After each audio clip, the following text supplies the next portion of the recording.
Assalamualaikum warahmatullahi wabarakatuh. Perkenalkan, nama saya Zilhari Mahaliza. Saya ada di kelompok 9, kelas 12, 2A, 15. Jadi, di video kali ini saya akan menjelaskan tentang fungsi file koneksi.php dan file daftar.php pada website yang saya buat. Baik, pertama-tama untuk fungsi file koneksi.php itu jadi ada teks yang berwarna biru, itu disebut dengan variabel, penulisannya bisa bebas. Nah, lalu sesuai yang tertulis di sana, file ini menghubungkan dengan database. Nah, jadi untuk menulisnya perhatikan saat mencantumkan nama database agar nanti bisa terhubung dengan database-nya. Lalu untuk kita buat variabel baru yaitu variabel mysqli. Nah, di sini berguna agar file koneksi.php itu bisa dipanggil di file lainnya. Jadi kita tidak perlu menulis sintaks yang sepanjang tadi untuk memanggil file tersebut. Nah, jadi tujuan dibuatnya variabel mysqli tersebut agar program menjadi lebih ringkas dan hanya perlu menulis variabelnya saja. Nah, lalu di sini ada file daftar.php. Fungsi file ini adalah untuk bagian pendaftaran. Nah, jadi di bagian pertama itu ada tag head yang berfungsi memberikan informasi tentang dokumen. Lalu ada tag title yang berfungsi sebagai judul untuk meringkas isi konten. Nah, jadi dia adanya di atas, di bagian atas tab ketika dibuka di browser. Nah, lalu ada tag link, itu fungsinya untuk menghubungkan dengan link-link apa saja yang tersedia.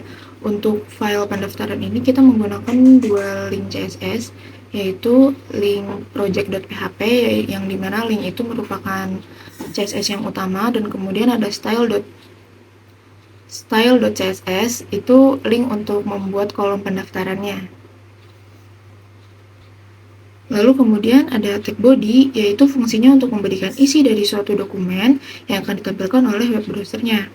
Nah, lalu ada tag div yang berfungsi untuk mengelompokkan elemen atau tag-tag agar menjadi suatu grup. Lalu ada class container yang berguna untuk mengatur tata letak elemen dalam halaman web. Nah, kelas row itu berguna untuk mendefinisikan tampilan elemen sebagai sebuah baris. Lalu di sini ada kelas call 12 yang berfungsi untuk mengatur kolom. Kelas call ini harus dibungkus oleh kelas row agar nantinya menjadi grid. Nah, lalu untuk ukuran call 12 itu ukurannya full dari ujung kiri layar sampai ujung kanan layar. Lalu kita masuk ke bagian pendaftarannya. Jadi kita masuk ke kolom pendaftarannya di mana nanti penggunanya itu bisa menginput data saat masuk ke web kita. Nah, di sini ada kelas kontak us. Nah, ini kontak us ini berfungsi untuk membuat halaman pendaftaran ini sama seperti halaman yang lainnya. Jadi mulai dari tampilan headernya dan tampilan backgroundnya itu sama dengan tampilan laman-laman yang sebelumnya. Lalu di sini ada kelas konten yang berfungsi untuk mengatur semua elemen yang ada di dalamnya. Lalu ada kelas ruang yang berfungsi untuk mengatur semua elemen yang ada di dalamnya. Lalu kelas kotak juga berfungsi untuk mengatur kelas kotak lainnya yang terdapat di dalamnya. Nah, kelas kotak header berfungsi untuk mengatur bagian header, bagian kolom yang ada tulisan pendaftarannya. Nah, lalu ada kelas kotak body. Nah, kelas kotak body itu berfungsi untuk jadi di kolom pendaftaran itu kan ada kotak. Nah, jadi kelas body itu berfungsi untuk mengatur kotak itu, jadi mengatur letak posisinya. Nah, lalu ada tag form yang berfungsi untuk menciptakan formulir bagi isian input dari pengguna. Lalu ada atribut method yang menjelaskan cara data dibawa ke URL. Action pada waktu form di submit. Jadi metode yang digunakan dalam form kali ini adalah metode post. Nah, lalu ada kelas form group berfungsi untuk mengatur teks dan inputan yang ada di dalam kotak berwarna putih. Jadi kelas form group ini berfungsi untuk mengatur inputannya itu akan seperti apa nantinya. Nah, lalu di sini ada tag label yang berfungsi untuk memberitahukan kepada pengguna mengenai data yang akan dimasukkan pada suatu formulir. Lalu ada tag input yang berfungsi menciptakan bidang formulir yang memungkinkan pengguna dalam memasukkan entry data. Lalu ada atribut tipe teks, itu menunjukkan jika data yang nanti akan dimasukkan itu dapat berupa teks. Nah, lalu ada atribut name yang berfungsi sebagai nama variabel yang akan diproses oleh web server. Nah, lalu ada atribut placeholder, itu fungsinya untuk mengatur teks yang ada di kotak yang berwarna putih. Jadi tulisannya itu hanya untuk memberitahu pengguna kita harus mengisi apa di kotak itu atau di halaman input itu. Nah, itu ada kelas input. Lalu ada kelas input control, itu berfungsi untuk mengatur semua inputan yang masuk. Nah, lalu ada atribut tipe date, itu berarti atribut yang nantinya akan diinput itu berbentuk sebuah date atau sebuah tanggal. Nah, lalu ada tag select yang berfungsi untuk membuat drop down atau daftar combo di HTML. Jadi intinya fungsi select itu berguna untuk membuat pilihan yang nantinya ketika diklik itu nanti akan muncul pilihan. Nah, lalu ada tag option berfungsi untuk menciptakan pilihan dalam bentuk menu drop down. Nah, lalu ada atribut value yang berfungsi untuk menentukan nilai awal dari elemen input. Lalu ada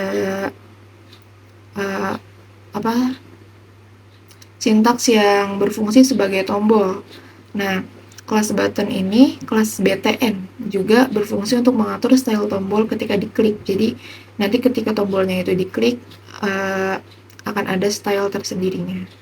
Lalu di bagian PHP pendaftarannya, ada iset yang digunakan untuk memeriksa apakah suatu variabel tersebut sudah diatur atau belum.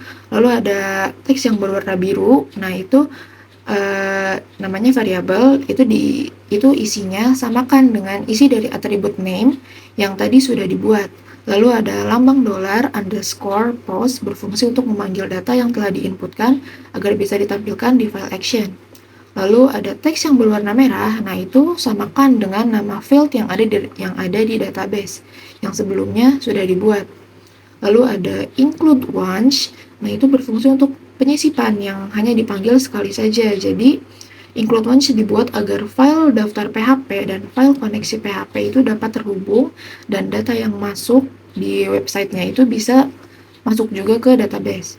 Nah, lalu ada MySQL query, itu digunakan untuk menjelaskan perintah atau instruksi query ke database MySQL. Lalu ada perintah insert into, digunakan untuk memanggil tabel yang sudah dibuat di database.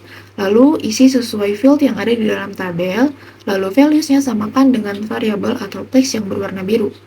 Lalu panggil fungsi if, lalu pada fungsi if, terdapat result yang berguna jika pada saat tombol simpan diklik, itu nanti akan data yang sudah masuk dan tidak ada masalah, nanti akan tercetak tulisan simpan sudah berhasil. Tetapi ketika tombol simpan itu diklik dan tulisan yang muncul adalah gagal simpan, berarti itu ada yang salah atau error dalam penginputan datanya. Nah, lalu untuk kelas footer juga sama, itu untuk membuat tulisan copyright yang berada di paling bawah.